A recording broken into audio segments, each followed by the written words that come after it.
Today is Thursday, February 9th, 2012. My name is Mark Depew, the Director of Oral History, and today I'm in Elmhurst again for my fourth session with former Speaker Lee Daniels. Good morning, sir. Good morning. How are you today? Good. Early morning, bright and sunny. It is bright and sunny. Another beautiful day. A lot in of frost Elmhurst. on the window. You know, Elmhurst is the center of the earth. If you stick a stake in Elmhurst, it'll be the center of the earth. But Madigan's people thought it was Chicago. Well, that's what we let them think. Which is a lot about what we'll be talking about today, Sure. because yesterday we got up through 1986, and I wanted to start off with the legislative year for 1987, then go into the elections of 88. So, 1987, the spring session, you've just had an election. February 10th, I understand, again, from going through the pens that you had for signing specific pieces of legislation, the Comprehensive Health Insurance Bill passes. Does that ring a bell for you? Yes, that's called CHIP, and the Comprehensive Health Insurance Plan was available, or was meant to be available for people that could not or were unable to get health insurance. It's a state-sponsored program. Normally it would cover somebody with some kind of pre-existing condition or some difficult medical condition, and they therefore did not qualify for regular insurance. It can be expensive, but it is insurance, and it's a state plan that we put in force to cover somebody with mental or physical challenges or some pre-existing condition. So this is a far cry from all of the health insurance debates that we got into in the 1990s and recently have had as well in the last few years. Is this a much scaled down version of that? Well, it would be. It's certainly not universal health insurance, but it is meant to cover somebody with more dire health problems so that they were able to qualify for some form of insurance. And it was a step forward, and it was meant and is meant to be available without busting the state's bankroll, which of course is what we're faced now. I know that in your case, this had some personal meaning for you because of your daughter's situation. Yeah, my daughter fortunately was covered by insurance. I was able to provide for her during the time she was under my direct care. So what I did was had received many comments from people throughout Illinois and in other states as well about some of the difficulties of raising a child with a mental or physical challenge, or for that matter, taking care of an adult loved one who then suffered a stroke or a heart attack or some dementia or problems like that. So that was one piece in many pieces that I worked on during my career for those people that, through no fault of their own, were challenged with either physical or mental challenges.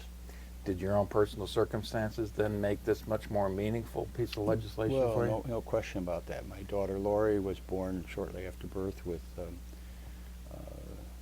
form of brain damage which affected her motor ability and her mental ability.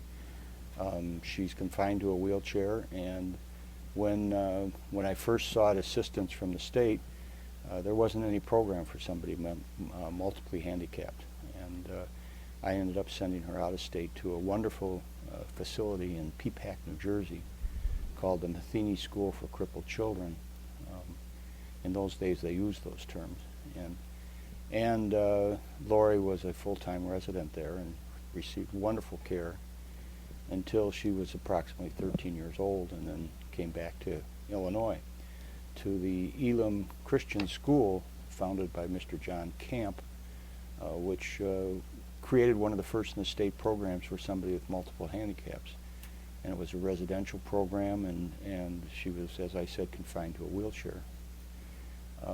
And of course she stayed at Elam Christian School for many years, and then went into the adult care facility called Bethshan, which is a community living facility, and called a CILA, Community Integrated Living Arrangement.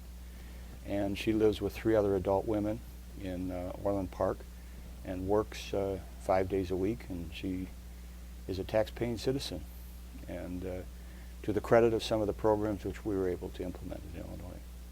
This might be a good example for you to talk a little bit about how a piece of legislation like that, this is no small feat to get that written and developed, how much you had direct involvement in that and how that process works in the House. Well, I had very direct involvement in it. I started in 1975 working with then Speaker Bill Redmond to talk about specialized living centers, which were a movement away from institutionalizing a loved one in a major state institution, which frequently has very, very severe afflictions for people with mental or physical disabilities. And the state institutions, of course, in some cases, people were almost in a vegetative state. And it's not a one-fits-all facility. So in 1975, because of my experiences with my daughter, I worked on a program called Specialized Living Centers, which were facilities set up throughout the state. One pilot program here in DuPage County to move people out of the state institutions into a more community setting. To make a long story short, this evolved eventually into the CILA program, Community Integrated Living Arrangements, which are facilities of up to eight adult people living within a community setting. The goal is to have a facility for them which is like a home in a residential area. You cannot tell the difference when you drive down the street. But of course they will receive full medical staffing, full assistance, full programs, and a whole policy of living arrangements to try to assist somebody in need to become as independent as possible. Much of this legislation that I sponsored over the years, including legislation for home support, where people wanted to keep their loved one at home but just could not financially afford what goes along with that. For instance, a lot of people don't think about the fact that if you're confined to a wheelchair, most doors are not wide enough to get through. So in some case you need to widen a door in a home. Trying to bathe somebody who cannot walk requires heavy lifting. If you get a tub that has a removable side and a transfer facility, you can manage to bathe them in a tub in a facility, and for something in the area of $5,000, you can keep a loved one at home. Now that saves the state upwards, if they're in a state institution, of $120,000 plus a year. If they're in a CILA program, about $60,000 a year. So the goal is to, when somebody can keep their loved one at home, to assist them in doing it by a home support program, which I passed as a result of studying a law that was passed in Colorado. This has, of course, then gone throughout the country. So home support, CILA programs, moving people out of state institutions has all been a long movement that's still to this day continuing. As a matter of fact, our governor has announced he wants to close some state facilities and create more CILA programs. Wonderful idea, but you have to fund it. And what I mean by that is you have to, if you close a facility, you have to cut the expenses and utilize those dollars for the CILA programs, not transfer those dollars to other operational expenses. So without getting into too much detail, I learned a great deal from my daughter, Lori. She taught me about the needs of people with special needs that, through no fault of their own, and with a little assistance from state government, can become tax-paying, productive, and meaningful citizens in the future. I would think that the home support program would also have the benefit of the person who's at home is probably much happier than if they're in some kind of an institution. Is that generally Oh, there's the no case? question about it. They're around their loved ones, no question. To put somebody in a state institution is not only a very difficult decision by the parents, but it's also very difficult for the individual that's in a state institution. And I'm not taking away from state workers. Some of these people are the most dedicated people that you're ever going to meet. It's just that if you're able to integrate, to the extent possible, an individual into a community, you're going to have them have a much more productive life, which not only is beneficial to them, their loved ones, but also to the state at a reduced cost. Let's go back to the actual crafting of legislation then. In Illinois at that time, was this something that would have been done at the committee level? It would have been done at the committee level, but more at the legislative level. For instance, legislators that had like minds. We have several heroes over the years that have been very attentive to it. Phil Rock was always very sensitive to it. Speaker Madigan never turned his back on requests that I made of him to assist in those programs, which I'm grateful for. And all the governors were very, very responsive to this need. But that means generally, does it mean your staff members sit down and help craft this, looking at other examples around the country? Or? No question about it. Staff was invaluable. And there are a number of heroes on all the staffs that worked on this and studied other states. When I was in Colorado through the National Conference of State Legislators and visited some of their home support programs and their living arrangements for people with mental or physical challenges, I took that experience back to Illinois, talked to the staff, and they started researching that and working with Colorado legislators and staff and the NCSL. So it's a great resource that we worked on. So your role as the minority leader was something of a facilitator to bring the resources, to bring the people together to do that? Well, in some cases I created the program by finding out from other states. In some cases I sat down with my staff and asked them to research, which they did, and in some cases we worked in a bipartisan, well, all cases it became a bipartisan effort. And because, you know, the need and the goal was strong. You know, we always got into a question of how do we afford it, and we were very sensitive to that. But as you see today, the movement is away from state institutions. The pushback is that the unions do not want to lose their union membership in the state institutions, and they resist that effort. It's unfortunate because the cost of a state institution for an individual is in the area of $120,000+ a year. The cost of somebody living in a Scylla is in the range of $60,000 a year, so about half. So which means you can serve double the population for the same cost. You just mentioned the National Conference of State Legislators. Can you tell us a little bit more about that and what your position was in the organization? Well, great organization. It is, to put in a nutshell, it represents the states to the federal government. So, as you know, during the course of history, we've had great movements of states' rights. And Ronald Reagan was, of course, one of the biggest presidents in favor of moving federal responsibility and federal claims down to the state level to allow the states to make their choices. A debate that's going on today in health care, as we all know. So the purpose of the National Conference of State Legislators was and is to represent the state's interests to the federal government, and of course to interact among states to learn from experience in other states. As I just mentioned, a prime example was the home support system, which we learned from Colorado. The stalking bill, we passed one of the first stalking bills in the country, started here in Elmhurst as a result of a murder of a young lady and her then boyfriend by an ex-boyfriend, just a few blocks from where we're sitting. He walked up to them. His girlfriend had broken off the relationship. He stalked them and then found them in a driveway and killed them both. And there was a prime example of stalking, and the police at that point didn't have much ability to go after somebody with this kind of crime. We passed a law in Illinois, and I worked with Senator John Cullerton to pass that law. And that became a model for the state and for the states throughout the country. And now every state has a stalking law. An example of how the National Conference of State Legislators can work.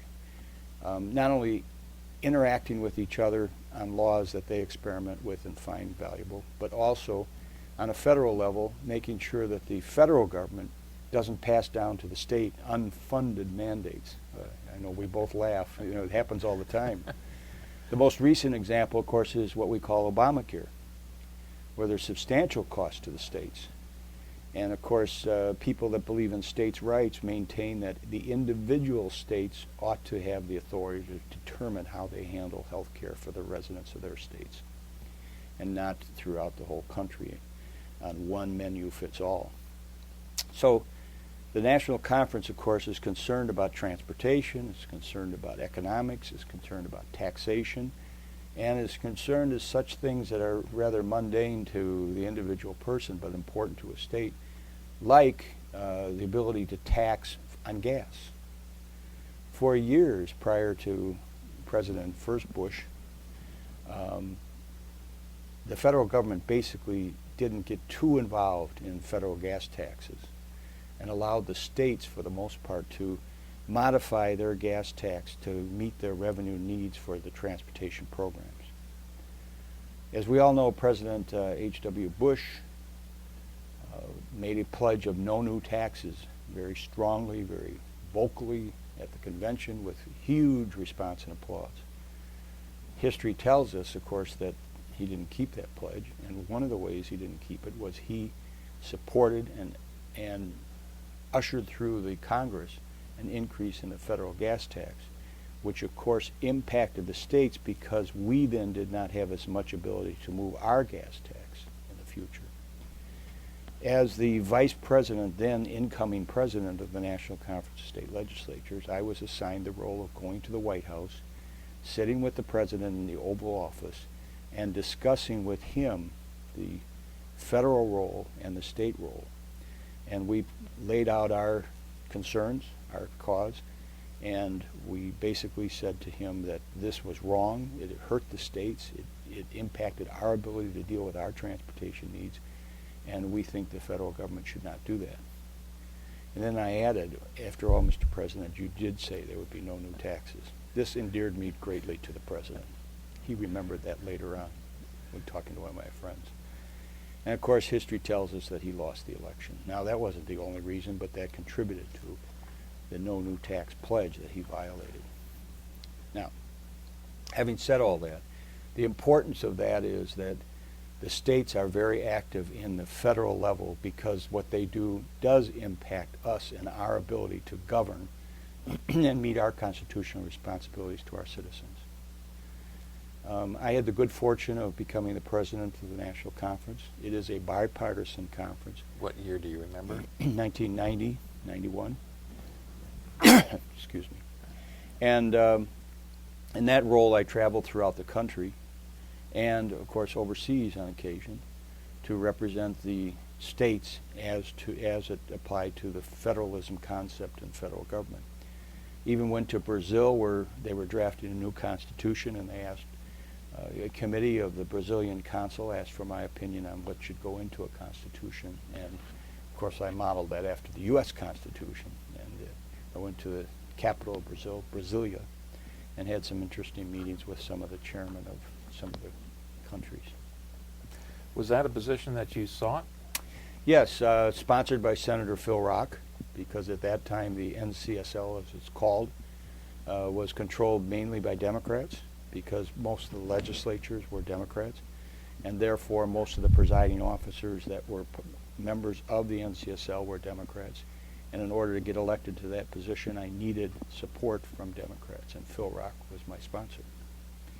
My campaign manager for the position was Senator, soon to become Governor John Engler of Michigan, who today is the head of the Business Roundtable in Washington, D.C.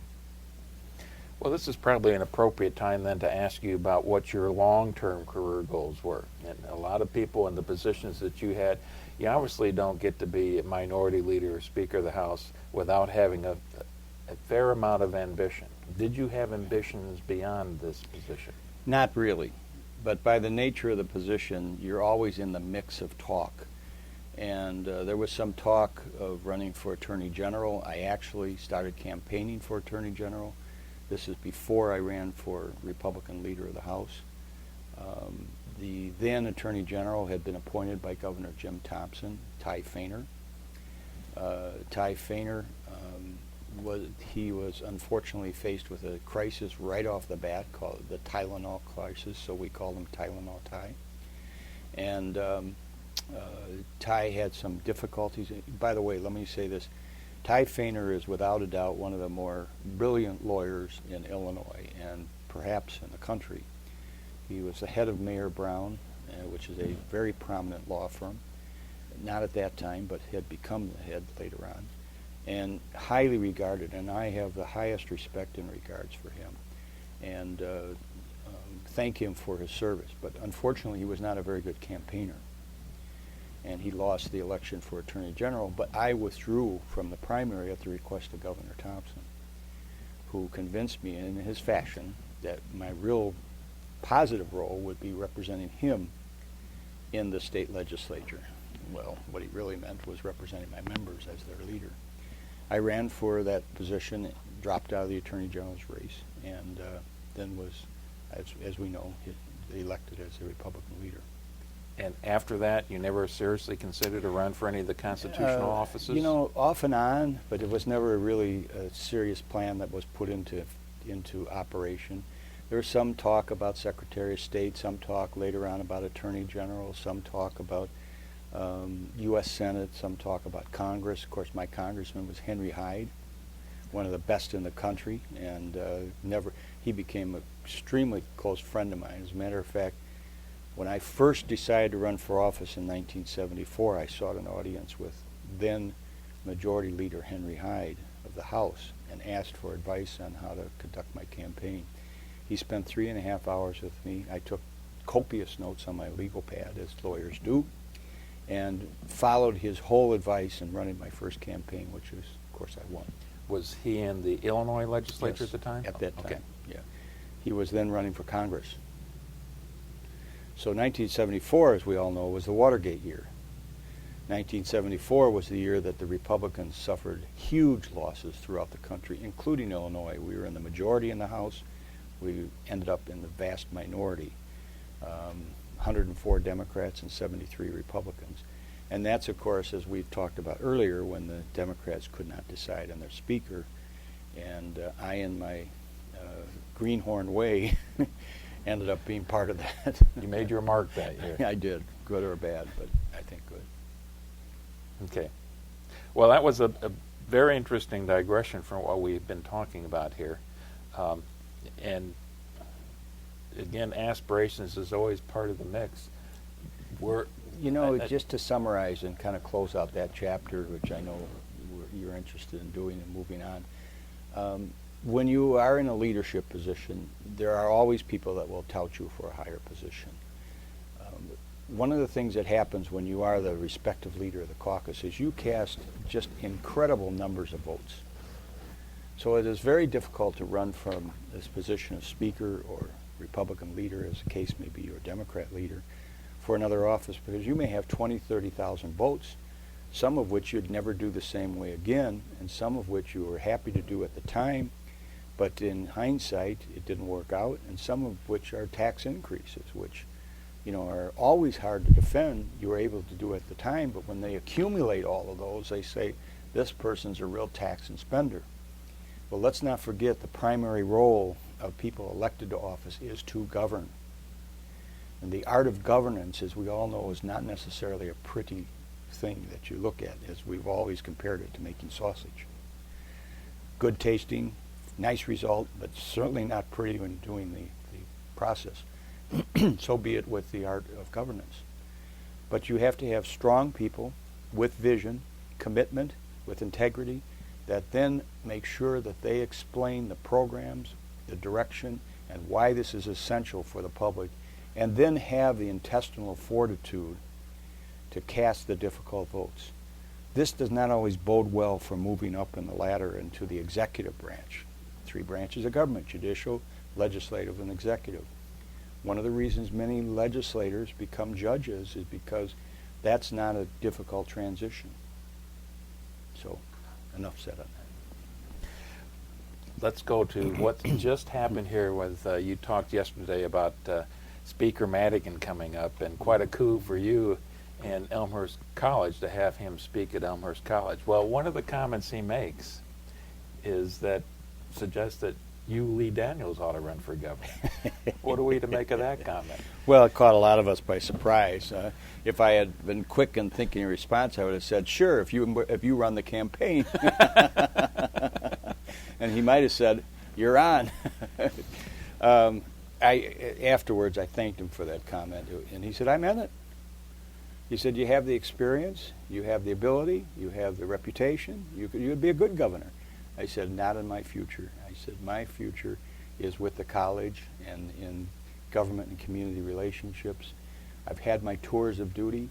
I was delighted and honored to serve in that capacity, but it's not something that is on my plate at any level.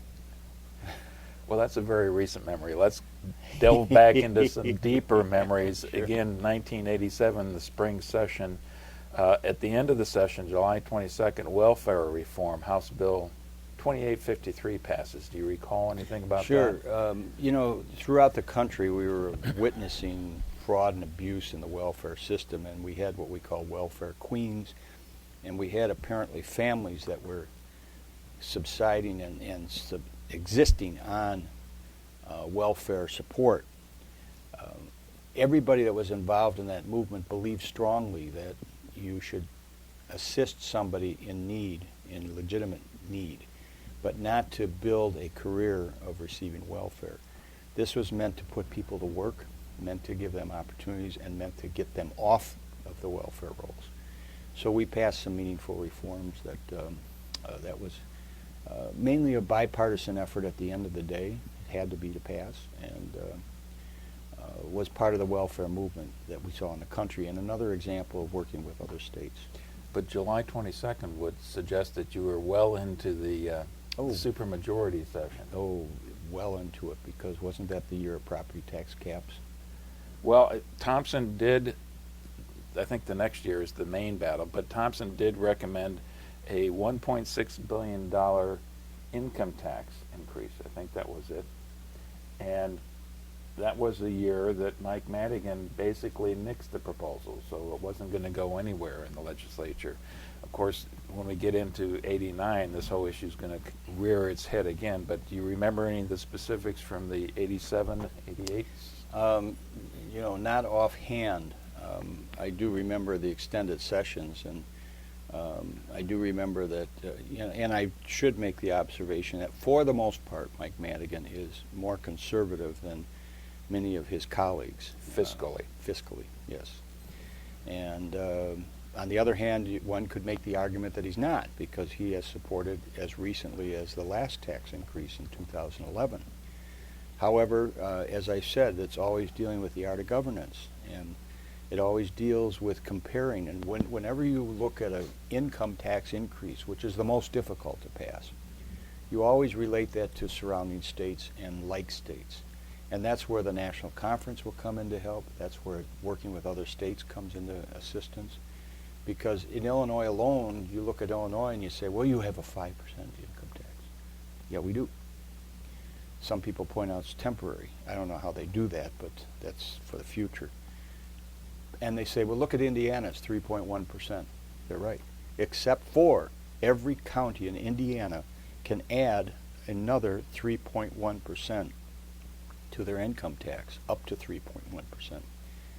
And every county, save one in Indiana, has an add-on to their income tax, which makes theirs higher than Illinois.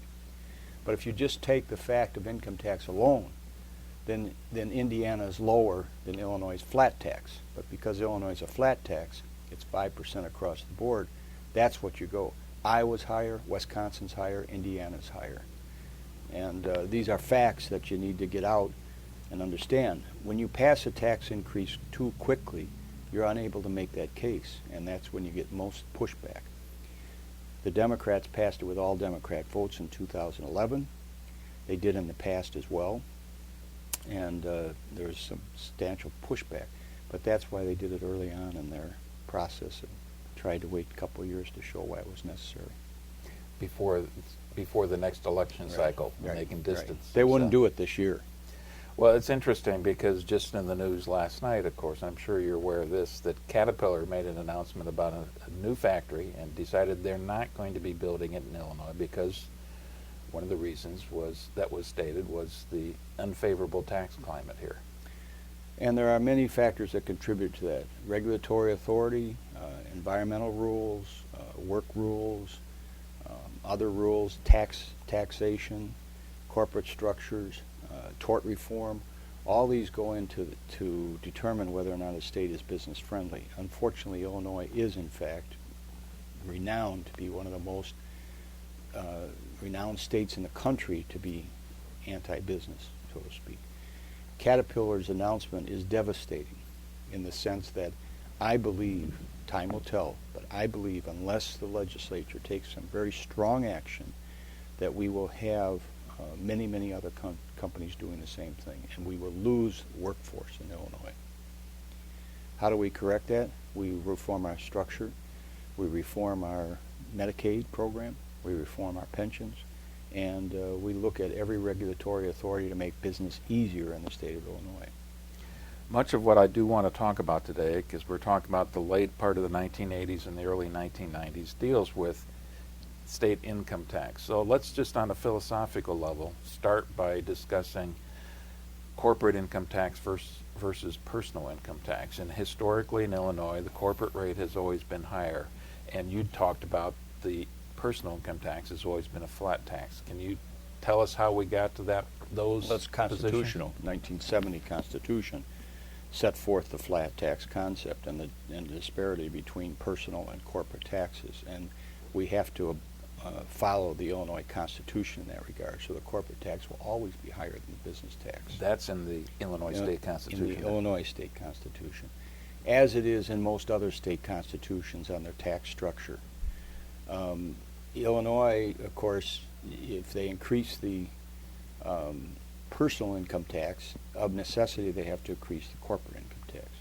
As I said earlier, we can make a case that our taxation structure in that regard is not anywhere worse than other states, or in some cases better than our surrounding states, such as I just mentioned, Indiana and Wisconsin and Iowa. The trouble is that when you take all of Illinois' problems together, pension debt, unpaid bills, $8.5 billion, you then are building up this anti-business climate where people, A, don't want to retire. We're known as one of the worst states to retire. Why? Let me tell you, on a positive way, we don't tax retirement income. Your pension, when you collect that, when you get to be older, will not be taxed by the state. Most states tax pensions. That's a positive thing. Well, so why are we known as an anti-retirement state? Because of the state debt, because of our liabilities on pensions. And this is a state that if you do a study, people say don't retire in Illinois, go to another state like Texas. So Caterpillar's announcement was devastating, in my opinion, to the impression that we're trying to work our way out of the recession, this great recession which just doesn't seem to want to go away. And the 2008 hit everybody. Hit us at home. There's not a person that's alive today in Illinois that doesn't have a loved one that's either searching for a job or wants to increase his opportunities at a job. And the municipalities, the colleges, the units of government, we're all suffering from the same thing. This recession just won't go away as other recessions have. Hence, people are saying it's not only called the Great Recession, but borderlines the Great Depression. As you know, people say, if you have a job, it's a recession. But your neighbor that doesn't have a job, it's a depression. How many people have lost their homes? How many people have homes underwater? So these are all factors that I believe that government officials need to deal with and face. Illinois has lagged behind in that, and I think it's a loss of vision, a loss of direction, and I think it's unfortunate. You mentioned that decisions like Caterpillar just made, it's not just tax rates. But in terms of that part of the equation, the tax rates, is it more about the corporate tax rate than it is for personal tax rates as far as Caterpillar would be concerned? I would say that's probably true. As I said, you can argue that our personal income tax rate is not so bad, but it's accumulation of all the other items. Because how are you going to come out of this pension debt? Arguably billions of dollars in pension debt. How are you going to pay your unpaid bills, upwards of $9 billion today? How are you going to solve your Medicaid funding problem? $15 billion a year we spend on Medicaid in this state. It's higher than we spend on education. So all these problems need to be dealt with, which requires a strong leader, i.e. Jim Thompson, Jim Edgar, yes, George Ryan, not what we're being faced with of recent vintage. It requires strong commitment by the legislative leaders. It requires strong commitment by legislators themselves, willing to make tough decisions that we elect them to office to make. That could very well result in their loss at the the next ballot box. Ogilvy lost. Scott Walker of Wisconsin may lose. Whether you like what Scott Walker has done or not, he did push some reforms that helped balance the Wisconsin budget. And it was a tough thing that he did. Indiana just passed a right to work law in Indiana in order to help balance its budget, make it more business friendly. Now, Illinois will never in its current climate pass a right to work bill because we are heavily dependent upon unionized workers. I don't want to get into that argument, but I do want to say we do need to be paying more attention to job creation and business opportunities. Well, I'll take another opportunity here and talk a little bit about Mike Madigan. Has reputation. He's been around forever, and you know better 40 than years. I do on that. And he has a reputation of always being superb in his ability to get his members reelected and to make sure that he's got a solid majority in the House. And some have said that that's much more important to him than solving these fiscal problems that you've been talking about here. Would you agree with that? Not totally, but that is his reputation. There's no question about it. Mike Madigan has incredible ability and focus and discipline, and of course is the best power player in the game of politics. There's no question about that. And everyone else pales in comparison to him. And he's shown that in his 40 years of leadership in the Illinois House, and his prior to that being a member of the Constitutional Convention in 1970. So he's steeped in background, steeped in ability. One of the criticisms that is leveled against Mike is that he doesn't utilize this to help solve the problems in a responsible and efficient manner.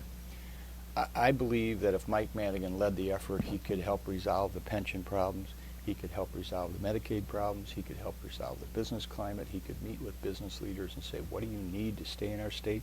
Aon is moving its headquarters to London. What's that all about? Aon Insurance and the leadership in Aon is at the state level frequently asking for assistance, whether it's for Northwestern, for Research Park, whether it's for the Chicago Bears, or whether it's for a corporate structure. What's with them moving to London? Why not work within Illinois to get the changes made that you need to stay here? Caterpillar building a new thing. I know Doug Oberhelman. Great chairman, great guy, great visionary, obviously a skilled person in leadership. Doug, we need your assistance to put the state back on the right track and to encourage businesses to stay here in the state. I had a lunch about 4 months ago with a very top prominent leader in Chicago, known statewide. I will not mention his name. He said to me, Lee, we're in real trouble. What do you mean by that? I said. He said, this state is going to lose its major companies and it's going down the drain unless something is dramatically done. You have corporate leaders in the Civic Federation, corporate leaders in the Commercial Club, corporate leaders throughout this state begging us to deal with and resolve these problems. This is a charge to our current leadership, whether it's Mike Madigan or John Cullerton or the other leaders in the House. It's a charge to them to take control of this very bad situation before it gets totally out of hand, and it's close. Again, just taking some pages right out of recent newspapers, they did decide they needed to do something when it came to Chicago Board of Trade, or the CME group. Right, and Sears. And Sears. And that, you know, I'm not going to be critical of that because there are incentives that every state offers. Sears has got its financial problems, but, you know, its employees live in Illinois, and we need to make these corrections. I don't want to get too much on a soapbox. We've heard much of this before. The fact of the matter is, the question you asked, I believe Mike Madigan has the ability to make these changes. I hope he does. And Okay. to the degree I can help, I would. Well, thank you for allowing me the diversion here. It was fascinating. Mm-hmm. Let's go back to 1987, and that year Thompson didn't get the tax increases he was looking for, so he turns around and cuts spending by 4% and vetoes, when he does get the bill from the legislature, $363 million to help balance the budget. So there's always a tension there. The fall veto session, he vetoes another $62.5 million in school spending. And I don't know if you recall this particular fight or not, but Madigan wants to override that part of the veto.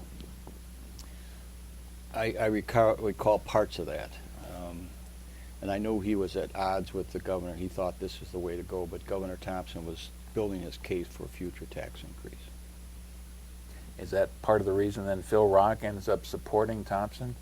Well, Phil Rock was always very close to Thompson. Phil Rock, was a great public servant in the sense that he could work both sides of the aisle. He's a very reasonable man, very bright man, and very likable. And he frequently was a guy that could work the various sides of the aisle. As I said, I have a high regard for him, and I would listen carefully when he spoke. But, then unfortunately at election time, we're always at odds with each other. But that's a different role that you're filling. Where are you personally on the issue of the $62.5 million in spending cuts, the other cuts that Thompson had made that year? Were you supportive of what he was doing in that respect? If I recall correctly, I wasn't necessarily supportive of it, but I didn't come out against it. Okay. Where was the state at that point in time with pension payments? Well, we were working up to the problem, which we tried to resolve in 1995, and we were starting to fall back on pension payments. However, at that time, the crisis was not as bad as it moved into, and we knew that we were making more and more donations to the pension system. But let me just add quickly, if I can, on pension debt. This concept, you need to finance your pension liabilities by 90% of the accrued liability, is ridiculous. There's no need to do that. All you need to do is to make certain that you're able to make payments of the system as they become due in the future. Therefore, you can arguably only fund it at 70% level, which saves, of course, billions of dollars in terms of pension liability and payment liability. The law that was passed, if I can move forward to 1994-95, was a law that basically set within 40 years funding the pensions by a total of 90% unnecessary, because even your accrued liabilities will not reach that level. So if I'm making myself clear, all you have to do is guarantee those payments in the future, and they don't have to be at 100% level, because you still have money coming in. Okay. We can talk about, glad you took the opportunity to discuss this now. I guess one of the questions I have was, we don't get to the problems that we faced in 94, 95 unless the regular pension payments haven't been paid in the previous years? Correct, and that's what happened. They'd raid the pension system and say, we can reduce their level, their accrued liability level, and not make the payments into that. And I think, if I'm not mistaken, the General Assembly retirement system is funded at 17%. But we're going to still make the payments. It's not that much. The real challenge to us is the teachers' retirement system. That's the real challenge. Do you recall when the practice started that the state didn't pay the necessary funds into the pension system? Oh, I think it started in the 80s. I don't recall the exact date, but I know that there was discussion in the budget meetings with the budgeteers, as we call them, on how we can balance the budget. And that was one way of doing it? Oh, sure. It's just like extending the payment of the debt. If you owe provider A $10, and by not paying him in 30 days but paying him in 60 days, you allow an accumulation of funds that can help balance your budget by moving the payment cycle, as we called it. Unfortunately, today the payment cycle is like out to 6 to 9 months, and our non-for-profit organizations are not able to finance their operations, so they have to borrow money from the banks. Put it mildly or strongly, the state is financing its lack of financial discipline on the backs of the providers of human services by delaying the payments to them, making them go to the banks and borrow money and pay interest, and the state then pays their bills late. Hull House just went broke and closed. That's an example of what I'm talking about. It's unfortunate. And it's just this kind of discussion of how you balance the budget by not really balancing the budget that Defer the debt. Doesn't that cause the cynicism that the general public has about the legislature? No question. No question. But in the early days, when you're moving from 30 to 60, it's not as bad as it is today, where you're out to 6-9 months or longer. Mm-hmm. Some providers haven't been paid for 180 more days. Same analysis could be said about not paying as much as you need to into the pension funds? Well, it could be, but again, it's not as strong because that liability is way out in the future. So you put an actuarial study into that system, and you say, how much money do you need to pay your pension debt this year, next year, the following years, and then you determine what level you can fund the system in order to meet that debt. So it's an out year problem. It's like I don't know the exact year now. They say if we don't put enough money in, the system will not have enough money to pay its debt in 2022 or something like that. Again, putting a timeline on this, we're talking now 1987, 88. Aren't these really good economic years for the United States in general? As I recall. So if you can't make pension payments in a really good year? Well, to keep our tax structure low is the idea. If you can, and yes, if you look out into the future, that's true. But in many times, you're faced with the reality of what's the general public mood today, and it's certainly not to increase taxes. We should have dealt with pension reform then. November 18th, in the veto session, a flood control bill gets passed in the House. Do you recall 87? that? 87, yeah. The flood of 87? Remember that? Northern Illinois basically was underwater. My house was flooded. Water was flowing into my basement of my house from the street. Never happened before in the history of Elmhurst that anyone could remember, for instance.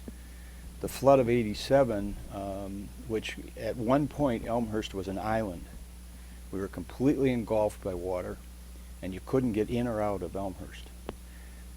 294 was the eastern boundary, and 83 was the western boundary, and everything in between was completely flooded. So I called then chairman of the county board, Jack Knifer. Congressman Hyde and I were sharing offices, and Senator Phillip, and talked about creating a federal, state, municipal, I talked to the then mayor of Elmhurst, and county level flood control plan, which ultimately passed, but it was a result of the floods of 87 in this area to have flood management control passed in DuPage County, which ultimately resulted in the county buying the quarry, which is just a mile from here, which during a heavy rainstorm of 100-year rain, we drained part of Salt Creek, which is a stream, a river, into the quarry. And literally it's like a bathtub. You open the drain and it flows into the quarry, fills up the quarry, and takes the pressure off of the homes. It worked as recently as last year when we had major rainstorms, and it's like Niagara Falls if you look in the quarry, seeing the water come in. So the flood management bill was a result of the flood of 87. Okay. Another example of state, federal, county, local governments working together. I want to take a short diversion, and we've talked about this quite a bit already, but any more reflections on working with not just Governor Thompson, but some of his people?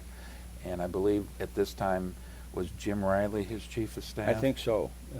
You've heard me comment earlier, I think yesterday, on my high regard for Jim Riley. He's extremely bright, very, very knowledgeable, able to work the system to get results.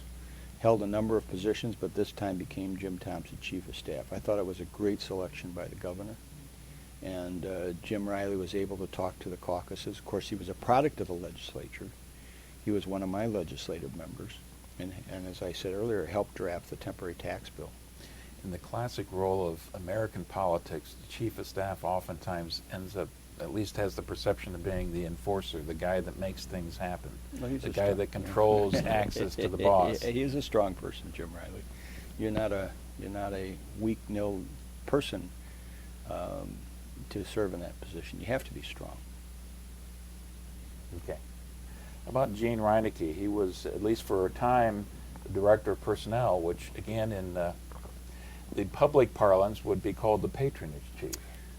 Well, that's right, but we didn't use those terms, obviously. Gene was a very affable guy, very, very strong in his beliefs, and knew the system. And I worked with him regularly. And many times, as I said earlier, they would hire staff from our staff for the governor's office, and sometimes that irritated me tremendously because I lost some mighty good people, but we were more of an entry-level position to work up into other state positions. A lot of the patronage role is dealing with the various county Republican chairs as they were seeking to get positions and things like that. It's towards the end of his administration that there's a case working through the court system that ends up being called the Rutan decision. Any thoughts on that? Well, I didn't do a lot of placement of people in government positions, and there was a reason for that. My senator was the county chairman of DuPage County, and the county chairman of DuPage County controlled all of the, quote, job performances of people within the county, and I was told under no uncertain terms that I would work through the county chairman. I.e., James Pate Phillip? That would be correct. The result. So I didn't do much of that. And by the way, it wasn't that I was upset by it. It's somebody wanted a job. I told them to call Pate Phillip. Yeah. The result of the Rutan decision was that there was a significant decrease in the number of positions that the governor, the secretary of state, others could now appoint that were based on more political than merit positions coming out of that. I mean, a huge percentage drop in the amount of people. Yeah, but it wasn't so bad. Most of the positions, anyhow, were based upon merit. I mean, when I hired somebody on my staff, and by the way, let me just say, most of the time I didn't hire them. It was either my assistant, Denise Reed, who handled secretaries and personnel for the office, or my chief of staff. So very, very rarely would anyone come directly to me and ask for a job. The college graduates would apply through the chief of staff for research positions, and so I was happy to let somebody else handle that. Well, that makes sense to me. Yeah. I mean, occasionally a friend would call and say, my son just graduated from a college, could you find him a job? And I would either send him to James Pate Phillip, a county chairman, or if we had an opening at our Chicago office, even perhaps give them a job. But they worked. How about Thompson's legislative liaisons at the time? Do you recall who that was? I think Pam McDonough was one. Let's see. I don't know. Some of them don't come to mind right off the bat. Kurt Dillard. Should remember that. They were in charge of representing the governor to the legislature and interacted quite frequently with them. Obviously, they would always pay a little bit more attention to the majority leader for obvious reasons. Okay. Gets us up to the 1988 election. It's a presidential election year. George H.W. Bush is running against Michael Dukakis. Bush wins fairly handily. It's 50.7% versus Dukakis 48.6%. So it's close, but fairly comfortable. How about the statewide, as far as the legislature was concerned? I think it was fairly competitive. I can't remember the exact numbers. Do you have them there? Yeah, the House afterwards, as I understand, was 67 Democrats and 51 Republicans. Yeah, we had a loss that year. If I recall, do you know what it was previous? No, I don't know the numbers before that. think I know that was, the next election cycle is going to be even worse for you. Yeah, I think it was one of our tough years. Redistricting hit us hard at that time in '88, and but wouldn't that have hit in '84 or it did. But remember, you're building constituency within a various district, and the movement of people in Illinois, whether out of Chicago, they don't necessarily, when they move into DuPage, automatically become a Republican. They may have grown up in a city on the south side where politics is everything and come out to Naperville or to another surrounding district to still retain many of their beliefs. We, of course, tried to convince them that it's a new form of governance out here. You don't have all the patronage, you don't have all the strong-willed enforcement. You're able to make your own decisions. It's a better quality of life. And so the movement of people into the legislative districts was pretty difficult. So what you're suggesting is Chicago is still this incredibly strong bastion for Democrats, Right. but DuPage County, which was always this incredible bastion for Republicans, is gradually becoming less the case? Gradually. Wasn't totally at that time. Still strong Republicans, still the strongest. But yes, we had some setbacks in 88 and in 90, as I recall. Okay. That gets us into 1989. And at least from my understanding, the big discussion at that year was about income tax. So Thompson's going to be taking it up again. And the whole debate worked quite differently this year in terms of a temporary income tax surcharge. Can you walk us, well, let me be specific here. The proposal was to raise personal income tax from 2.5 to 3%, to raise corporate income tax from 4 to 4.8%, just as you had talked about earlier. And as I understand, half of the increase would be to the state and half to education in local communities. There was discussion at that level, right. And they played off the temporary tax increase that I talked about earlier, which now everyone's doing whenever they increase the income tax. They say, we'll make it temporary until we recover from this recession, and then we'll drop it off. Well, unfortunately, it's become more of a standard that people have said that and not really meant it, because the real program that you follow, if you follow exactly what we did earlier on the temporary tax, you create a plan in which you do in fact drop it off. In other words, you can't find more projects to be spending this extra money on. Absolutely. And of course, Jim Thompson was successful in passing a temporary tax, quote unquote, and that ultimately became an issue in Governor Edgar's election, and as to whether or not you were going to continue that temporary tax in the future year. And of course, Governor Edgar campaigned on the fact that he was going to continue it in force and not drop it off. Okay. I want to save that part of the discussion until later. Sure. Let's focus on the initial discussion in 89. Why was 89 different than 88 when Speaker Madigan comes out and says, no, we're not going to do this? Well, I can't tell you what the Speaker's motives behind it, but there were economic problems that we became more aware of as the time went by. And of course, House Republicans initially were opposed to that.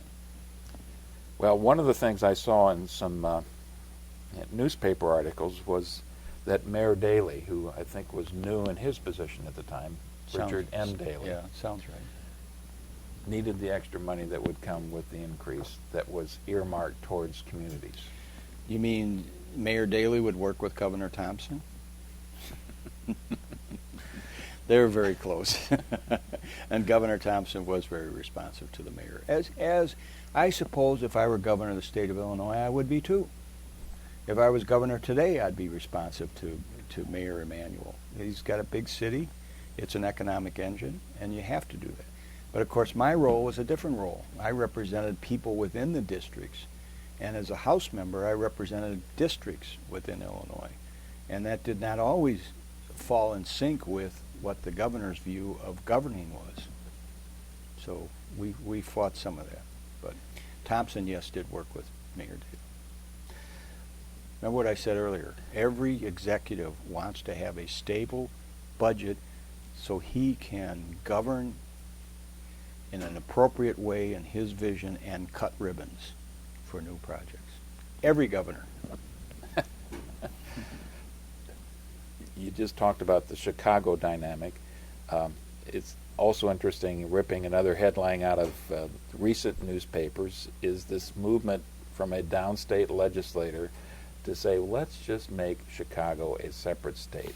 We'd be so much better off. And of course, then you hear the counters of Chicago says, you people have no idea how much value Chicago brings to the whole mix. Chicago is kind of the 800-pound gorilla in a lot of these discussions we've been talking about. Your particular view about that relationship between Chicago and the suburbs, Chicago and the rest of the state? I love Chicago. It's a great, great city. And they have their problems, as every large city does.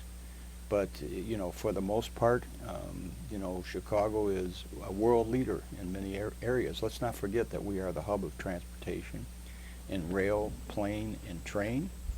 And let's not forget that we are, in fact, an economic engine. this is why, without going back to our previous discussion, this is why it's so critical we resolve these business problems that exist today in not only perception but in reality as well.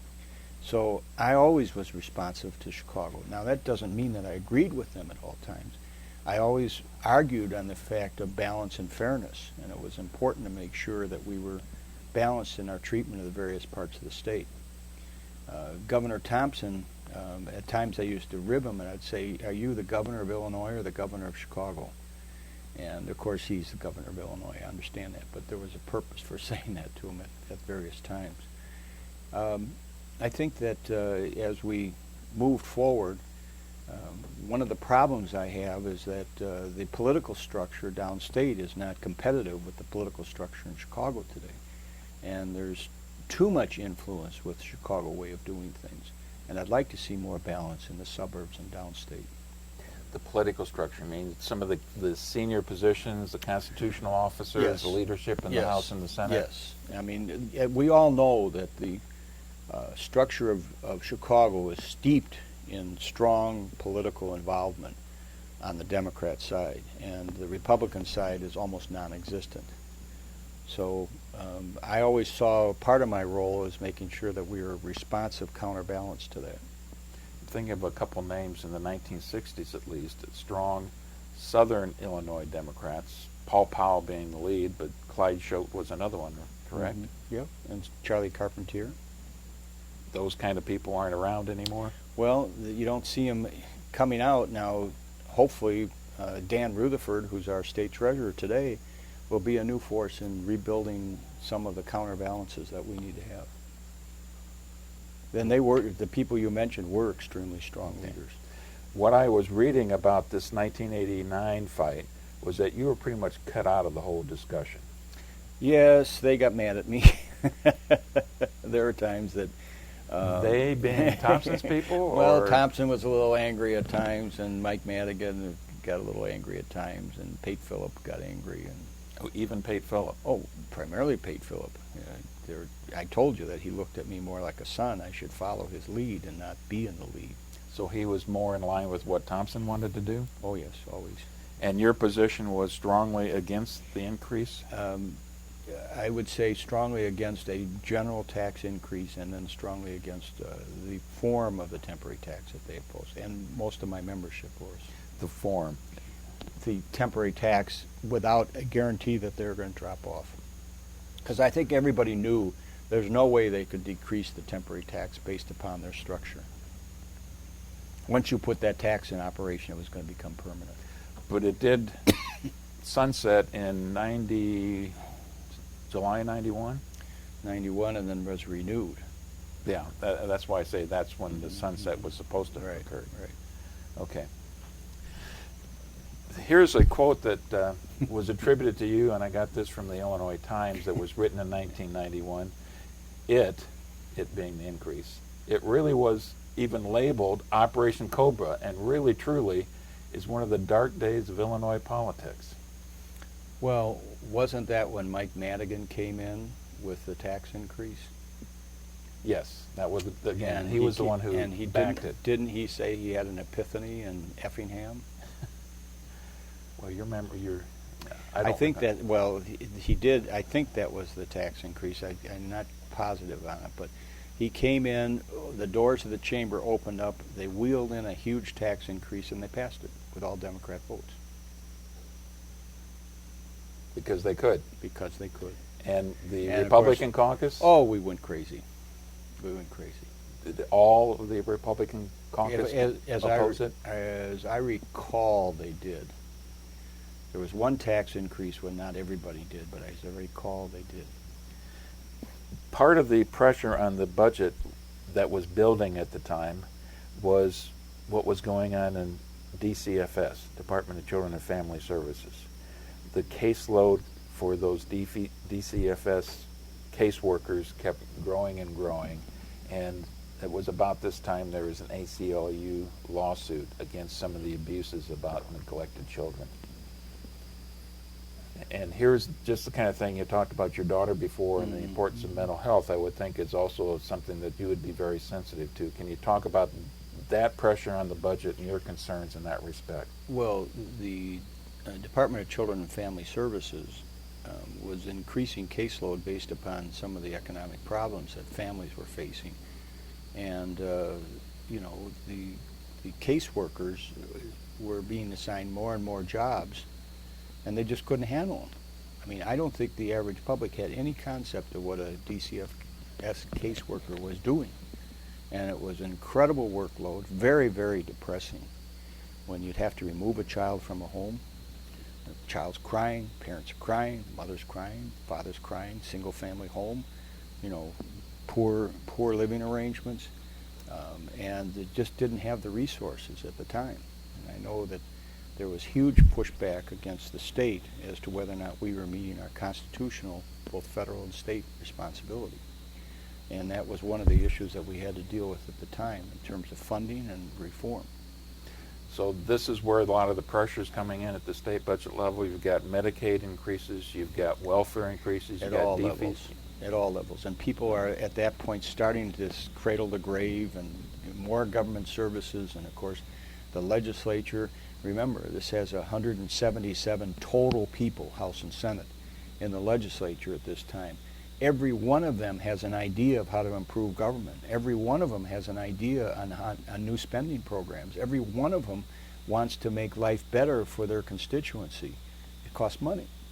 And the role of a good governor and a good member of leadership is able to refine those programs and to do what's responsible, not only economically, but also responsible for the citizens. Okay. Well, anyway, the end result for 1989, it's a bad year as far as your caucus is concerned. Here's a quote from a Chicago Tribune perspective article, and I guess this is more of an editorial quote than it is. It's not from the front page; it's from the editorial page. But you were labeled in this article as irrelevant and counterproductive part of the process in Springfield. There were times that would happen because you cannot be a strong leader and always be relevant. You can't be a strong leader and always have the lead position. There are times that you're going to suffer setbacks, and there are times you're going to have difficulties. And remember, day in and day out, I was trying to plan what our caucus basically wanted to stand for and how we wanted to present ourselves to the Illinois public. Apparently it went pretty well in my district since I never lost an election. I never was even close to losing an election. So, but for the caucus, we had our own difficult times. And of course, the more that outsiders attack you, the more that you'll get dissension within the caucus. Timothy Johnson, one of the members of your caucus. Yeah. Here's a quote that he had in your defense.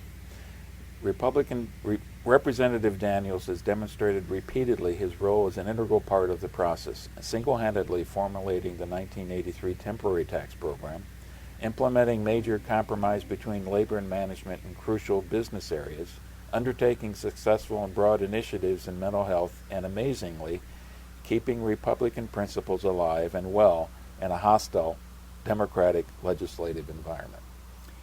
I could say this about Tim Johnson. Today he's a sitting congressman. Isn't he a wise man? Those kind of comments have to buoy your spirits a little bit after kind of getting beat up otherwise. Well, I mean, it's tough to lead. I mean, there are times that I felt like the world was against me. And, of course, one of the things you stop doing is reading papers, because you know that there's going to be an editorial that says you're some kind of a creep that's crawled out from under a rock just to peek out and then put your face back in under the rock. And, of course, you could care less about anybody, and you intentionally try to destroy everything. Whether it's Mike Madigan, Pate Phil Rock, or Lee Daniels, we all suffer at various times the same thing. As Mike Madigan told me a couple of years ago when I talked to him, he said, "Well, they're writing nice things about me again," being very sarcastic, of course. And I said, "Well, Mike, they're not writing about me, so sorry about that." Either good or bad. Yeah, Huh? yeah. Well, here's the thing that struck me. I saw a comment also that in 1989 you ran a triathlon. Yes. So you're the minority leader in the Illinois House.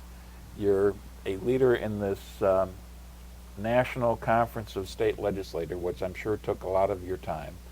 Yes. You've got all the demands that go along with being minority leader. You've got your own district to deal with. You're still a member, or you were a member at that time, of Canton, Muchen, and Zarvis? Canton, Muchen, and Zavis. Zavis. Yeah. Zavis. Z-A-V-I-S. And you still got time to run a triathlon? Well, I did in the morning. Got up early. Trained 2 sports a day. How do you think I kept my sanity? Hey, when you're involved, look at Rahm Emanuel. He works out every day. Mike Madigan works out every day. When you're at this level, you have to have some kind of relief. I'm a high maintainer of, and maybe high maintenance guy. I don't know. You'll have to ask my wife that. But I ran 3 triathlons in my career. Unfortunately, I'm not doing it today, which maybe I should cut off this interview and go out and exercise. But yeah, I mean, the triathlons were a release, and staying in shape was very, very important to put in the hours we put in. It was a 24/7 program. This was not a program that you just went to the office from 9 to 5 and went home and enjoyed a meal.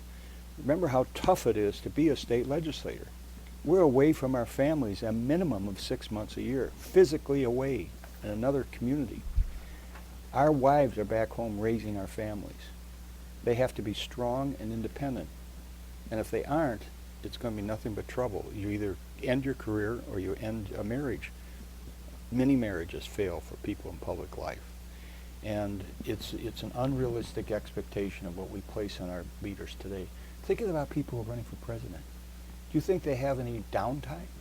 Do you think they have any time just to sit around and laugh and chuckle or go to a movie? It's a 24/7, the same way it is for the respective leaders in a caucus. This is a permanent, full-time job that can eat you alive if you let it. One of the ways you deal with it is by keeping yourself in shape, exercising a lot, and I did it through the triathlons, and afterwards I ran 3 miles every morning before I went to work. Who was managing your schedule? Well, my assistant Denise Pierce, now Reed in Springfield. By the way, today she's the deputy circuit court clerk of Sangamon County, and she's a wonderful person and very skilled.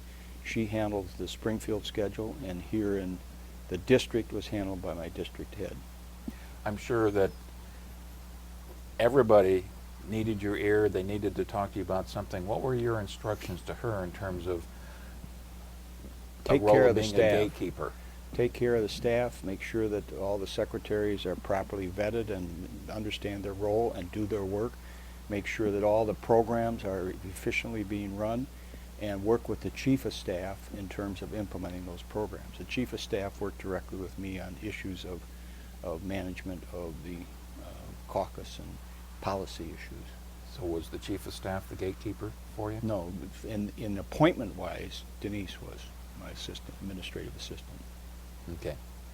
And did, Now, the chief of staff could come in any time he or she wanted, and they could come in and sit down with me and then bring people in, which they frequently did. did she have quite a bit of control over determining who was going to be able to get to see and when? Well, yeah. I mean, you know, if we obviously had somebody that was not consistent with our philosophy that was only going to argue, that was difficult to bring the person in. But I would see multiple people every day. My waiting room was always loaded. So to a certain extent, or a large extent, you don't have much control over your own schedule once you get to the office? Well, one would like to think they do have control, but that's not the case. You have people that need to see you, and you want to see them as much, including the members. Members always took priority. Okay. By, I think it was August of 1989, Jim Thompson makes an announcement that he's not going to be running for re-election. So does that mean that in large part 1990 legislatively is pretty much a wash? Well, that would traditionally be the case because you'd have a change in administration. We all had a pretty good idea who was going to be running that year. And we Republicans, of course, would not want to get too involved, and the Democrats want to maintain their lead on who they wanted to select. Well, this is leading into what I'd like to talk about next, and that's the 1990 election cycle, and specifically to start with the focus on the governorship, because it's a toe-to-toe struggle between the two candidates. You've got Jim Edgar on the Republican side, who was the Secretary of State at the time, and Neil Hartigan, who had been serving as the Attorney General for the state for, I think, 8 years. And well-liked, well-regarded by both sides of the aisle. Any reflections on that particular election cycle? Because the issue that comes into play is what we've just been talking about, the extension of that temporary surcharge. Right. I didn't agree with Jim Edgar's position that it needed to be extended. I thought it was a mistake. Of course, I'm not the governor, or the governor-to-be. And so a governor has a different view on these things than a legislative leader may have. However, I did support Jim Edgar because I thought he was a strong person, and he did a good job in the Secretary of State's office. How vocal could you be about the opposition you had to the extension? Well, somewhat muted. He knew of your opposition, obviously. He did personally, right. Did you talk to him about it? Yeah, I told him I thought he made a mistake, but he, Jim Edgar is a very solid person, and he has his views, and he is strong in his views, and he said, well, I don't agree with you. This is something I need to do. So this was a toe-to-toe battle from the start, and there were times right up to the actual date of the election itself that Jim Edgar didn't think he was going to be successful. It was a very close race. It was a very close race, and Neil Hartigan ran a good campaign, and he had a bumblebee in the garden that circulated on TV. It was a great ad, and he talked about taxes and so forth, and it was a close because Jim Edgar's position was not normally consistent with the Republican position of anti-taxes. So, historically, you would tell somebody if they want to be for something, just say you haven't decided yet. If you can't, or don't be for an extension, or don't be for a tax increase. So we've got the tables are turned. Here's the Republican candidate who's arguing for a tax increase. The Democrat is arguing opposed to it. Right. How does that play out in legislative campaigns for you? Tough, because we in our legislative arena, we have to maintain somewhat the party structure, and you'd go campaign and you say, well, your governor is for a tax increase, we're not for that. And I tell my members, kind of go easy on this. I mean, if you are committed to having to support this, don't go around advertising in your district, because it's not something that's going to go over very well. And if I recall, 1990, we didn't have a very good year. Yeah. Is this the kind of thing that Edgar has to know, that he's fighting for this, that it's going to have to go to the legislature, and that he's going to need lots of Democrats to support him on the increase? Sure. The election results for Edgar, and it was, I think, like 2 o'clock in the morning that they finally determined who the winner was. So it wasn't quite 1982, but it was awfully close. Edgar, 50.75%. Hartigan, 48.17%. Close. The legislative elections, you had mentioned before that it was a bad year for you. Loss of 5 seats, so now it's 72 Democrats and 46 Republicans. I've been there before. Supermajority. Yeah. Even when they get to the supermajority session, they still control the shots? Well, they would if they want to, if they want to deal with that, which means that in a technical sense, he doesn't even have to talk to us about anything. And we weren't real communicative in those days. Those were more the difficult days between Lee Daniels and Mike Madigan. Yeah, I thought you meant with Edgar. Well, no, Edgar included me in a lot of discussions, but it still was difficult. Yeah. So tensions between the two, because Madigan figures he doesn't need you at all? That would be right. Well, at this point, now this is another thing I would think would be difficult for you, but understand you were challenged for the leadership position. Can you believe it? Who were the people that were challenging you? Well, Tom McCracken was the leader of the forces against me, and Jack Kubik was one of his lieutenants. He was a member of the House, and a few other people. It was one of those things that you don't particularly enjoy, because some of your caucus members are saying maybe you're not doing the best job. Well, remember now, we're always in the minority position. That's where we're coming from. So we have to speak louder, stronger, and we have to make sure that we aren't irrelevant. And even though some people may suggest that, the facts prove differently over the years. We were very relevant in every legislative session. Just look at the record of our caucus and what we drafted and what we did. Tom McCracken had visions of grandeur and what he wanted to do personally, and he wanted to challenge me, and in fact did challenge me. But the result was obvious. He lost. What was the nature of his challenge? What was his complaint against your leadership? That we weren't effective enough. I mean, I know there's some quotes out there which I don't recall. You know, it's one of those things, you don't read the papers, you deal with facts. Effective in the In election cycle or in the legislative both the process? election cycle and the legislative process. Okay, so the election cycle gets to the issue of, are you raising enough money for these campaigns, and are you running a good campaign by funneling the money to the appropriate areas? Well, he would have said that, yes. But, you know, we had a committee that did that called the House Republican Campaign Committee. Yes, I was the chairman of the committee, but I didn't single-handedly make those decisions. The committee made those decisions. We would have meetings in which we would set that. We'd have meetings in Chicago, meetings elsewhere, Oak Brook Hills Hotel, and we'd sit down and strategize on those campaigns.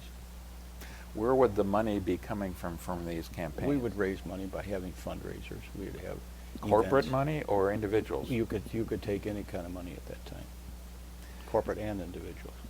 So the dynamics of fundraising for an election campaign, if you're a corporate leader or if you're somebody who wants to influence the legislative process, and you've got essentially, let's just say, and this is probably not the way it worked, but you've got two choices. I can give to Mike Madigan, I can give to Lee Daniels. Which one is going to be more effective to influence my case if I'm a corporate leader? Obviously, the majority leader has more influence, and Mike Madigan's influence was well known at the time, and obviously he'd have an easier time raising money from unions, from the IEA, the IFT, the AFL, CIO, AFSCME, and the like, and did raise substantial money, where basically in those cases we didn't raise much. We got it from business communities and our business contacts. And we did that by having events throughout the state of Illinois. Tom McCracken thought that we should be raising more money. Of course, he raised very little to begin with at any time. It's easier to take a shot than to be in the position, because I have to maintain what I've done, where I've been, and how I've handled things. He's coming at it from the standpoint of what he thinks should be done, so it's easy to say that until you are in the governance structure. It became clear that I was the better leader. Did you come out of that challenge, you think, stronger? Well, I would think so. I would say that, you know, at the time, we were going into redistricting. We were experiencing a makeup of redistricting that hopefully would do better than we did in the future, in the past rather, and lay the groundwork for a future election. Okay. Now you've got a new governor. You've just been challenged in your leadership and been successful to defer that, but you're a significant minority going into this new legislative session.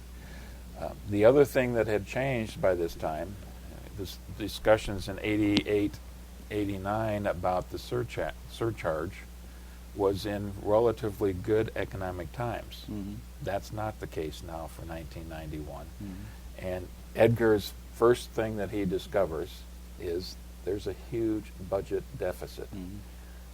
Did you see that coming yourself? I mean, this yeah, is... we saw the deficit there, and we understood that. We knew that you had to cut spending. That was our approach to it. The governor had already campaigned on the fact he was going to extend the temporary tax, and we were opposed to that. And the final vote was mainly Democrats, and with a smattering of Republicans. Some Republicans were extremely close to Governor Edgar, like Tom Ryder and the others. And if I recall correctly, and I'm not positive about it, but I think there were 5 Republican votes on it, somewhere in that nature. Well, I want to spend quite a bit of time, if I don't know how detailed your memory is from one budget battle to the next, but I would think... It's a little fuzzy at times. Yeah, I mean, they all have to kind of blur Yeah, together, but yeah. if there's any one that I would think you might remember more clearly would be this one, because you've got a new governor, you've got a huge budget deficit, and the dynamics of the summit meetings, the four tops meeting with the governor, have to work a little bit differently because it's Edgar and it's not Thompson. Right. So I don't know if I can't even read from that. I was going to bring a piece of paper in and talking about the positions of the 5 various leaders about how you saw the debate about the extension of the surtax. Your position on that, if you already stated, was to oppose it. Right. But if it looks like it's going to pass, what did you want to see happen with that money? Well, I wanted to see spending cut. I wanted to see essential programs funded. And of course, I would lean towards human services because that's an area where people, through no fault of their own, need state government's assistance. Edgar, throughout his career, was very careful on spending programs and instituting new programs. And I must say, in the net result, I was pleased with the result of his governance. And he did very responsibly handle a lot of our state spending. But our position would have been against the tax increase and for additional spending cuts. Okay. The breakdown of the surcharge, though, was that some of it was supposed to be earmarked towards education. Right. Some of it was supposed to be funneled back to the communities themselves. I think that's the time we increased the distributive share of the communities, when they extended that, which of course is kind of hamstringing us a little bit today in our budget cycle. But yes, that was the comment. Okay. Vote for the increase to increase education funds. That's always the comment.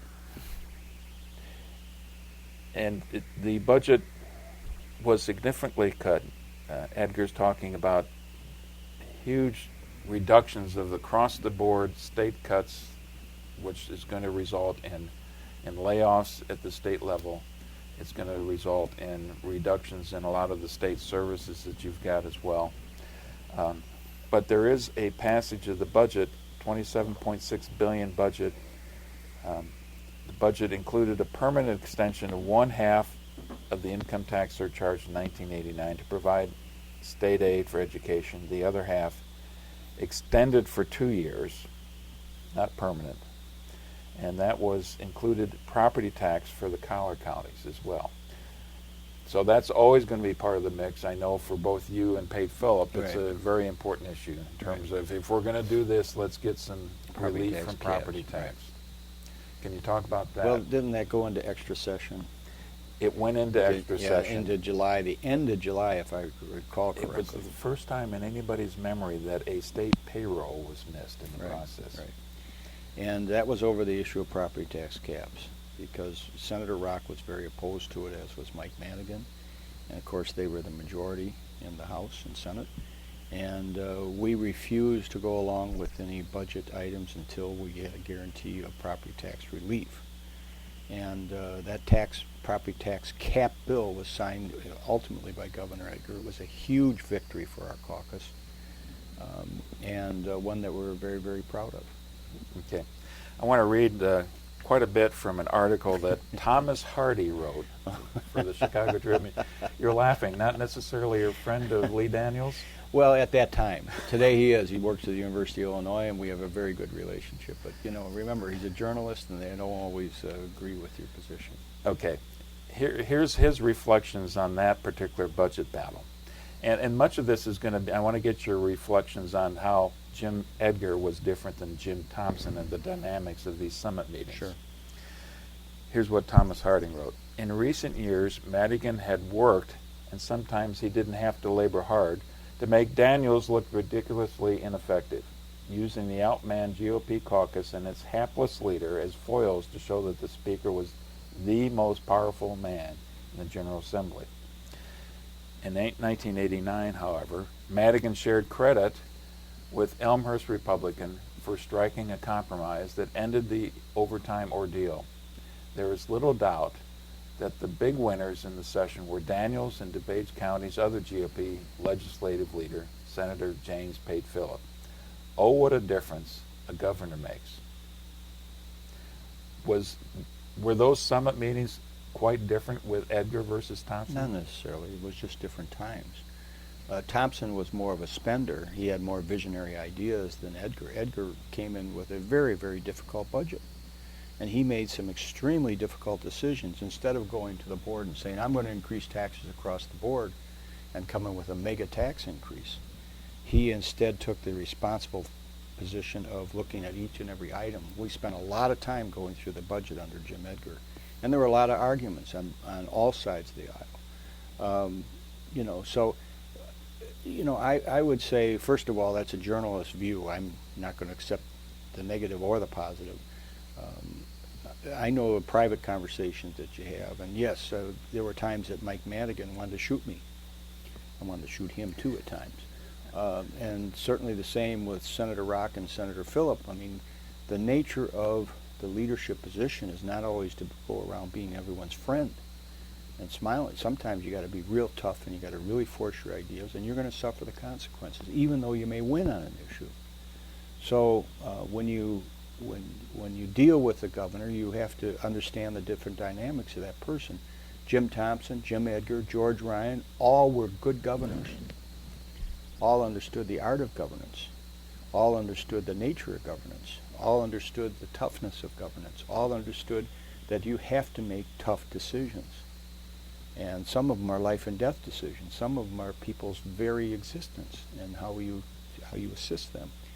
Edgar was much stronger in maintaining the budget control than the other governors were. Edgar also was not the kind of person who would, as I understand, go to the floor of the House or the Senate in person or Generally, that's deal right. directly with Yeah. the people. Here's one of the quotes that you had. I think this is from the same article. Your quote about Jim Edgar.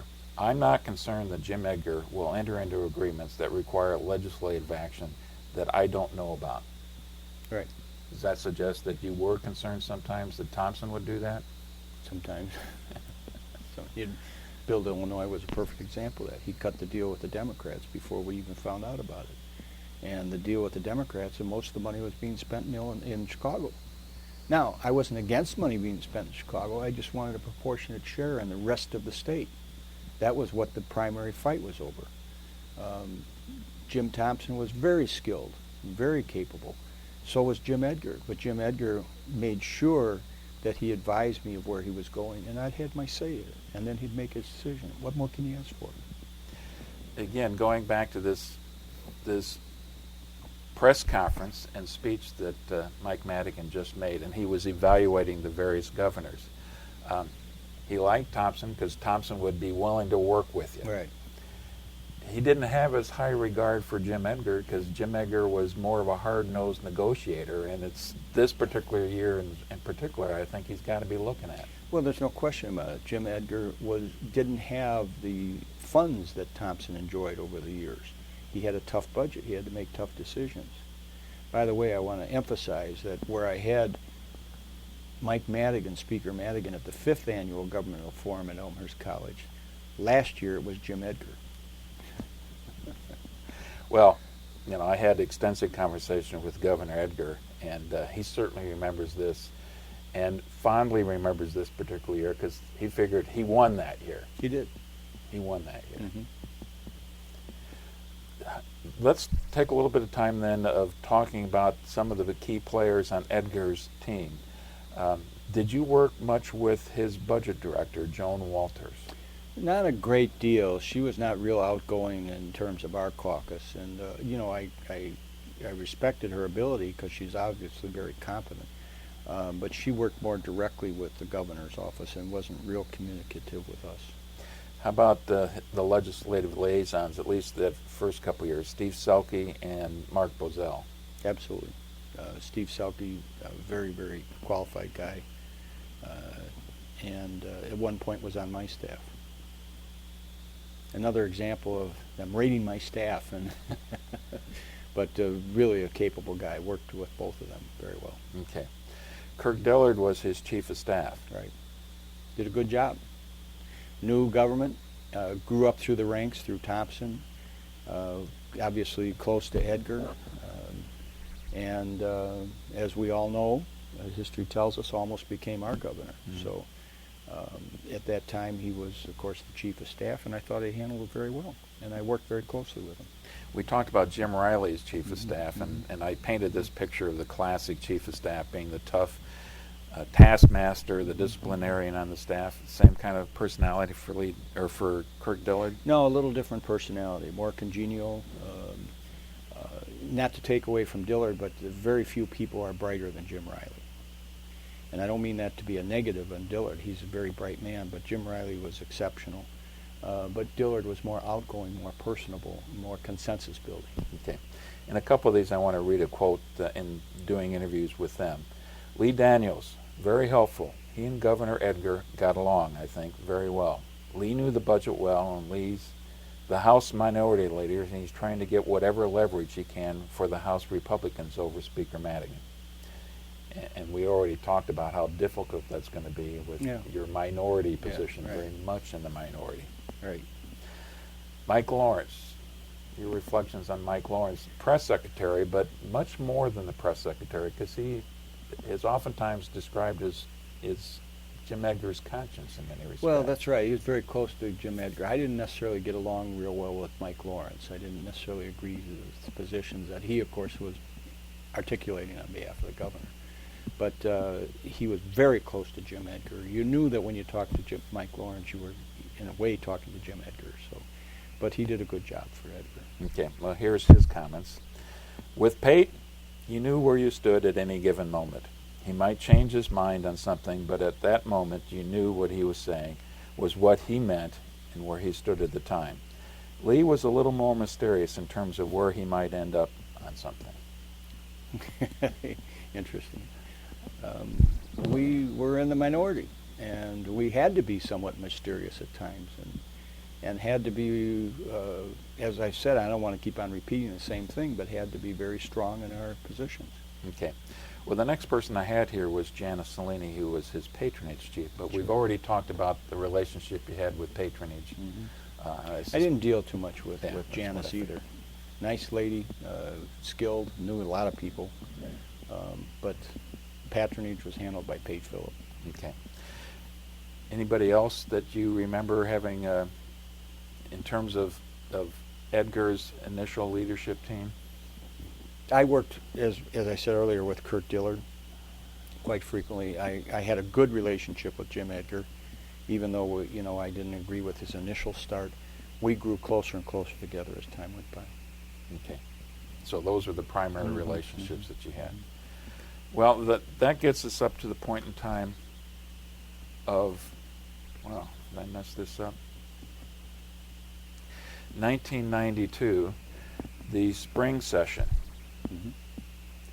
Well, here you got the same problem. That Edgar goes in, he does some major heavy lifting to get a budget, a reduction, a lot of the staffing.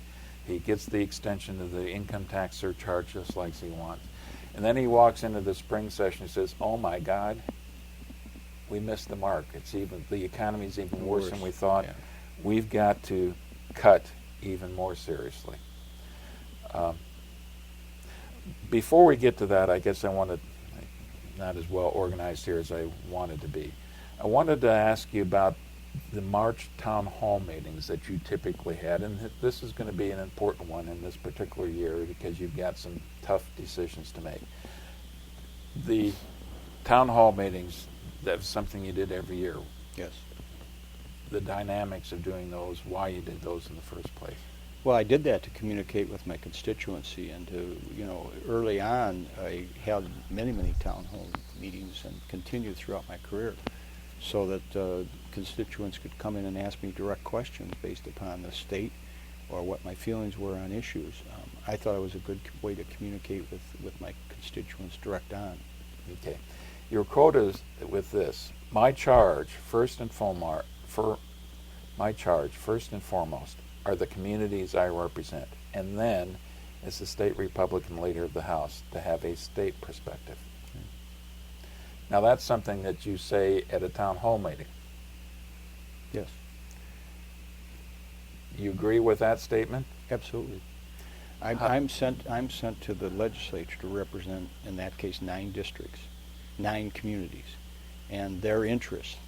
That's why the state is divided into 118 House districts and only 59 Senate districts. The senator's job is more representing the state to the people. My job is representing the people to the state. But you're also the minority leader. Yeah, that's right. You've got that state perspective. Yes. Isn't it natural then, once you get in the role of minority leader, to have a state perspective and not the Well, district? You can have a state perspective. It's not necessarily inconsistent with your district. But if there are times that you have to take a statewide perspective, you need to explain it to your constituency as to why. I always did. I always let them know. I did surveys. I did communication.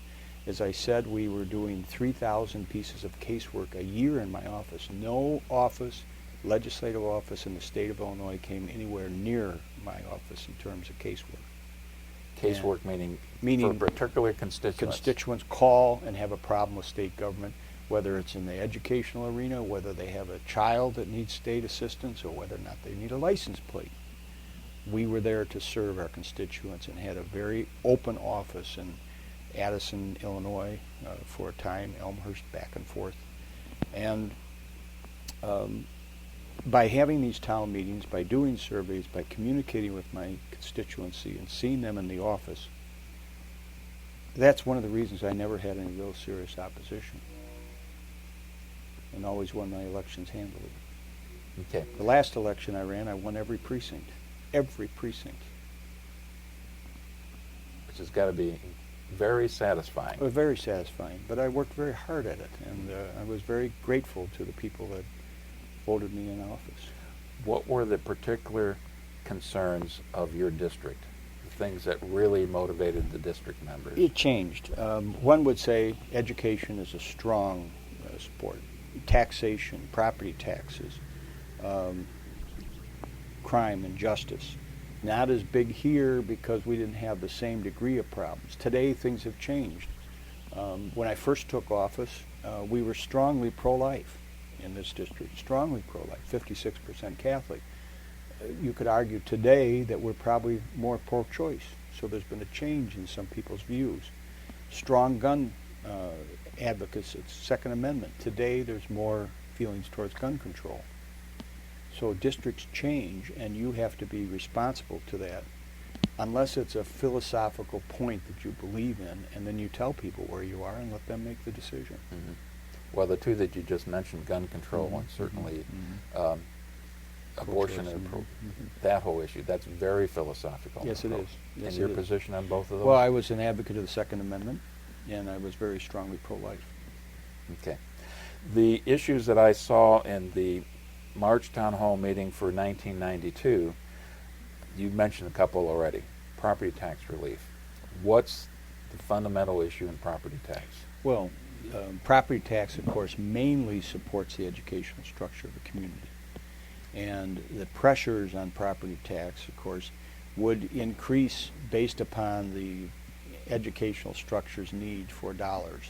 And they would do balloon budgeting, so to speak. They would maximize, put the maximum amount of increase in operation and then hope that the taxes met that maximum levy. We wanted to bring some control over that, hence the 1991 property tax cap legislation, no more than the cost of living or 5%, whichever is less. And by doing that, we tried to hold down our property tax increases and have been successful in certain ways.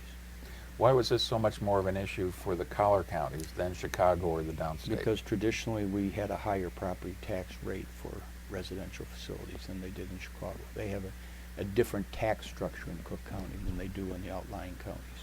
And a lot of people from Chicago are moving to the collar counties to get into better school districts, for example? Yes. And we passed referendums. Where in Chicago, you don't have the same structure. You know, they're not spending the same degree of dollars on education that we are out in this area. Okay. Another one was noise abatement, O'Hare Airport, the third airport, that whole issue. I remember the first jet landing at O'Hare, I think it was 1952, and the noise that it created as it landed. I remember increased jet noise. I remember times when you could not sit outside because every 20 seconds There was a plane flying overhead, and it destroyed your quality of life. I thought it was wrong. I understood fully the need for modern transportation, but I thought that they should implement at O'Hare landing and takeoff procedures that were in operation in other airports. For instance, a steep climb on takeoff will of course create noise on the immediate takeoff, but have less of a spread pattern throughout the area and get higher quicker without a slow ascension, which of course causes a spread of more noise. A steep landing, still within safety standards, creates less noise in the landing. They didn't practice that at O'Hare. Why? Because it takes more gas or diesel fuel to have a steep taking or steep landing. Things like that, which were easy to resolve, we couldn't get any cooperation from O'Hare Field. Noise was very, very important in the landing patterns. So if you lived in a landing pattern, as Elmhurst does, it was a very big issue. Bensonville, Elmhurst, Villa Park, Lombard, big issue that we dealt with. It put me at odds many times with the Chicago administration, as I've said earlier, and with the Democrats, and we were constantly trying to resolve that. So the nature of the discussions was noise abatement, was another runway for O'Hare versus a third airport? That would be part of the discussion, but also moving to higher aircraft with less noise. And today you have airplanes that make less noise than they did in the 70s, 80s, and 90s. And that's helpful. You have different landing patterns, but you have an expansion of the airport, which we think we should pay more attention to piéton in today's standards. Mm-hmm. But that's a huge issue for our... Well, part of it even included talk about money for noise abatement projects, and not a small amount of money, something like $200 million plus. Well, sure, because you had in the noise impacted areas, you had to stop teaching. Teachers couldn't teach in a classroom. When the planes flew overhead, they were so low and so noisy that you interrupted the ability to talk. So we had a federal lawsuit pending, and ultimately I helped solve that federal lawsuit, which caused for insulation of schools, air conditioning, so you didn't have to have windows open in the springtime, and therefore more noise, and some noise abatement in homes and so forth. And the program ultimately passed, which we were happy with. Do you recall when that passed? No, I don't, but it was in the 90s. And that gave the school districts the money and some other institutions the money to do the noise abatement necessary? Yes, and air condition their facilities. For instance, every grade school in Elmhurst is air conditioned. And it's not so much just a matter of comfort, although that's a factor, it's a matter of noise abatement. So you don't have to stop teaching every 20 seconds. I'm being a little extreme. It'd be every 2 minutes, sure, more likely. But an incredible disruption to incredible trying disruption. to teach. How about the whole equation of that third airport? That's something you and I could talk about for 3 years. Because it involved many, many meetings, it involved many strategies. Governor Edgar led the strategies in trying to negotiate a third airport, in this case Lake Calumet, and a regional structure that would help the governance of the airport, and at the same time still protect Chicago's revenue structure, but the governance would deal with such issues as landing, acceleration, landing patterns, landing facilities, noise abatement, and the like. We came extremely close to passing something that would have been monumental reform and helped the suburbs a lot, but it fell short in the Senate because the then Senate leader didn't agree with the governor. Does that mean that Mayor Daley was generally opposed to a third airport? Generally, he was opposed to anything that impacted the revenue structure of O'Hare Field. Because that third airport would inevitably be outside the boundaries right. of Chicago. Right. And at one point, he was even offered the third airport. In fact, we'd build it and he would run it. Still didn't want anything to do with it. But he would have been in favor of another runway for O'Hare. Oh, 20. As many as you could put in there. Which I'm thinking that you get another runway, it now has aircraft going off new neighborhoods that previously weren't Arlington affected. Heights, less on Elmhurst, more on Arlington Heights. New runways being constructed as we speak. Not half, but 30% of Bensonville has been taken over by the airport. homes actually torn down, cemeteries moved for the airport. Cemeteries. Oh yeah. Chicago casino. That's also very much part of the mix. And this is about a time frame when casinos were being built and opened in various areas. Right. If Chicago can get its act together, it would have a casino. But Mayor Daley never really wanted one because he didn't know how you can control it, and he didn't want the state coming in and running a casino in the city of Chicago. But he couldn't figure out how to keep the mob influence out of it. So to put a story together which is very concise, if Chicago gets its act together and how it wants a casino, where it wants a casino, they'll get it. The legislature is controlled by Democrats, and so are most of the constitutional offices. Your personal philosophical views about casinos. I have been generally opposed. I voted for one. I kind of wish I hadn't. That was a result of an agreement that was reached by the four caucuses and the leader and the governor, and that included the casino at Rosemont. In hindsight, that was a vote that I would do differently today. But when reading some of this material, some of the articles, I got the sense that you were kind of resigned. Okay, we've got casinos. I don't get it why Mayor Daley doesn't support a casino for the city. Well, that would be true for his own revenue structure. I mean, at the end of the day, if you have it, then you got to make it work. I was opposed to the creation of casinos. I think that effort was led by Phil Rock at the time. Passed the Senate, passed the House without our votes. And the interesting thing is it passed with mainly Democrat votes. So, okay. Well, I think we're about at the point in time where we need to get you to your next appointment here. right. And this has been a great discussion. I really appreciate your cooperation and bearing with me today.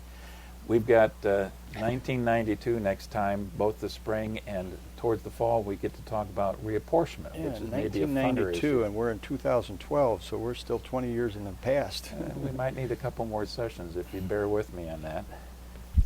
But thank you very much. Anything Okay. else for conclusion for today? No, I think we talked enough. Okay. Thank you, Mr. Speaker.